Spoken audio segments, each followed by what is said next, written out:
Hey, it's Billy Dunlap with GoLaurens.com and GoClennon.com coming to you week 5 of the Lawrence County Football Show. I'm right here at Bailey Memorial Stadium on the campus of Presbyterian College, where the Blue Hose this Saturday will have their home opener at 7 o'clock against Florida Tech. Now the Blue Hose coming off of their first victory of the season, 31-14 over the Campbell Camels last Saturday in Bowie's Creek. They'll host Florida Tech this week. Florida Tech, a Division II program out of Melbourne, Florida, but don't sell them short. They defeated Shorter last week 40-0, so they'll come in ready to play on Saturday for the Blue Hose home opener.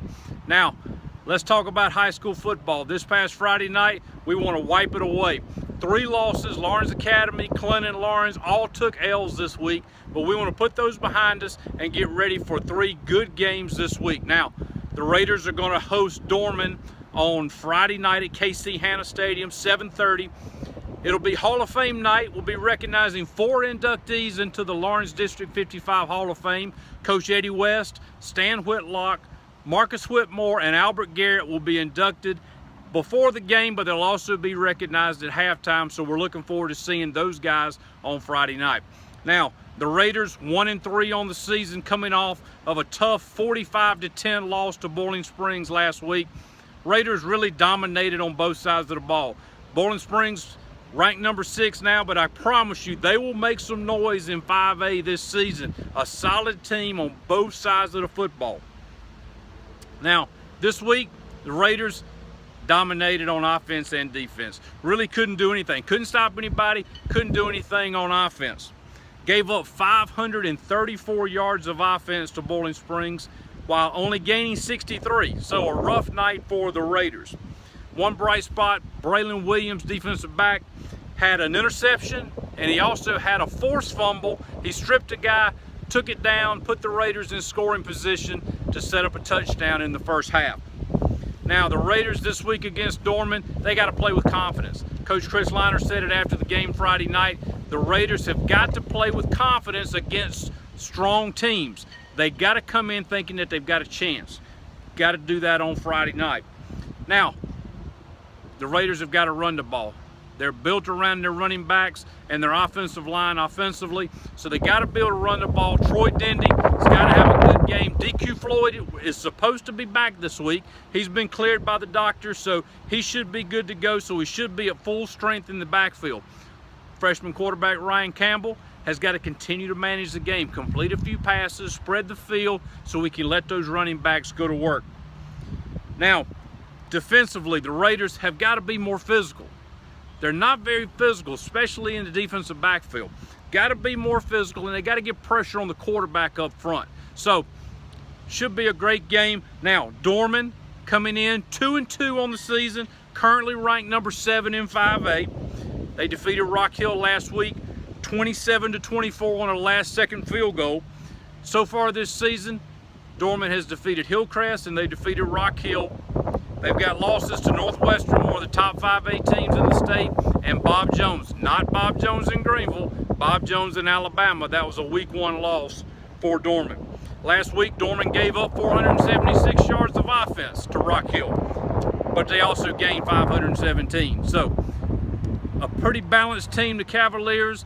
They like to spread it around. They run the ball. They pass it a little bit. Quarterback Jalen Fowler leads the way. He was 23 for 31 last week for 311 yards and 2 touchdowns. Now, that's where the Raiders have struggled this year, is against a quarterback that can throw the ball. So, look for the Raiders to get pressure on Fowler and hopefully disrupt his tempo. Running back Cameron Wilson had 96 yards against Rock Hill last week. So should be a great game. Friday night, 7:30 at KC Hanna Stadium, Hall of Fame night. Now let's talk about the Red Devils. Clinton traveling to Chesney to face the Eagles. Clinton 1-3 on the season.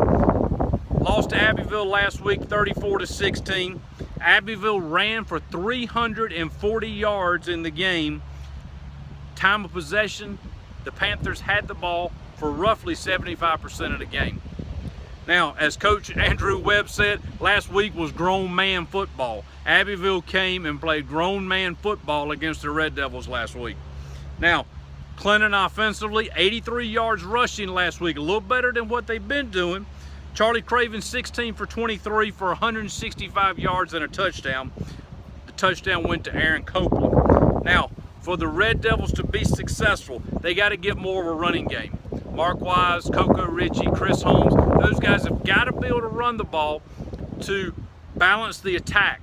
Clinton has got to put everything together this week. They've had strong passing game one week, strong running game against Laurens, but they haven't been able to put it all together. So hopefully this week against Chesney, the Red Devils will be able to put all of this together for a good game. Now, Chesney comes in 3-2. They beat Berea last week 35-13.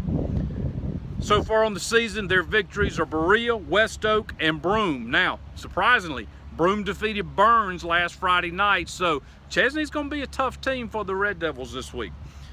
Chesney's losses to two tough teams, Woodruff and Chapman, so no slouches there. Leading the way for the Eagles, Isaiah Morris. He does it on both sides of the ball. Last week, he had a 93-yard interception return for a touchdown. He also ran for 2 touchdowns from the offensive backfield, 75 yards and 51 yards. Chesney can score points. So far this year, they're averaging 38 points per game, but they're also giving up 32 points per game. So Red Devils have an opportunity this week to get back in the win column. 7:30 on Friday night at Chesney, up 221 above Spartanburg. Should be a great game. Now, let's talk about the last game of the week. Laurens Academy coming back home. They've had a rough stretch with injuries. Last week, they went to North Charleston to face Cathedral Academy. They took a 60-0 loss, ran the clock the second half, came on back home. This week, they'll host Curtis Baptist out of the Augusta area at home at 7:30 on Friday night at Todd Kirk Field. Curtis Baptist lost to Jefferson Davis 40-0 last week, so could be an opportunity for the Crusaders to get back in the win column this week. They're currently 0-3 this season, so they're looking for their first win. So hopefully that'll be Friday night at Todd Kirk Field at 7:30. Hey, that's it for the Laurens County Football Show Week 5. Looking forward to some great games this week, and we'll look forward to seeing you on the field.